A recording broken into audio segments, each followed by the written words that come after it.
If we want to get stuff done, we have to fundamentally go from not doing the thing to doing the thing, whether that is we were not cooking for ourselves and now we are, we were not writing and now we are writing, we were not working on the annoying spreadsheet and now we are working on the annoying spreadsheet. Whatever it is, we need that spark to get us from 0 to 1. Commonly, we think of that as willpower, the ability to will ourselves into something like power, something like forward movement. And so a question might be, how do I get more of that willpower? I think the answer to that question is a politician's answer, which is to not answer that question and redirect it, because the real answer is instead build systems that require a whole bunch less willpower. So willpower is really the decision to get going. And for my money, the best way around that is to take out all of the decisions, take as many of those decisions away, remove all of the extraneous decision making that keeps you from going from 0 to 1. I think there are two good ways to do this.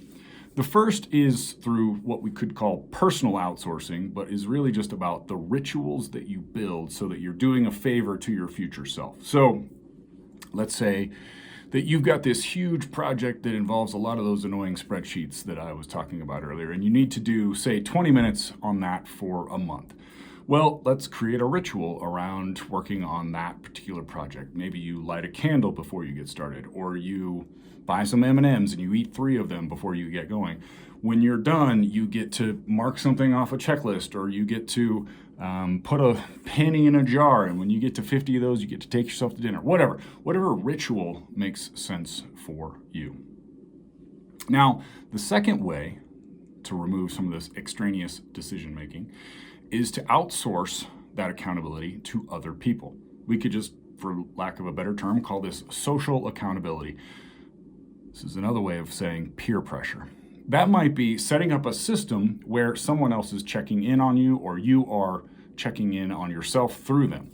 That might mean with your girlfriend saying, hey, I did my 20 minutes on the spreadsheet this week, and now I need a pat on the head. Or it could mean setting up a system where you are accountable to another person who is also trying to accomplish something. So you're trying to do 20 minutes on a spreadsheet, they're trying to wake up every day at 6:30, and you text each other about that and how it's all going.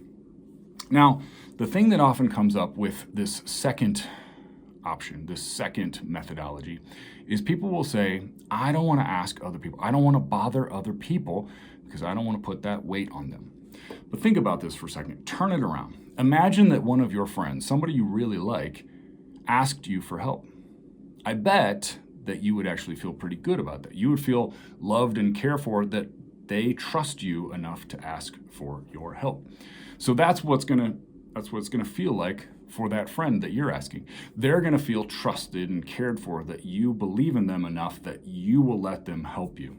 So paradoxically, it actually helps strengthen the relationship. So it's kind of a win-win. You get more done, the relationship gets better. Win-win situation. And if that's not the case, if you ask someone for help and they say, no, I can't do that, then the reality is you probably weren't that good of friends in the first place. So that's that. When it comes to willpower, consider setting up systems so that you have to use a whole lot less of it. Remove all of the extraneous decision making, whether that's through personal outsourcing, building rituals for yourself, or social accountability, another fancy word for peer pressure, getting other people to help you along so that you don't even need all that willpower. You can leave that to the plebeians who think that they have to gut their way through their days.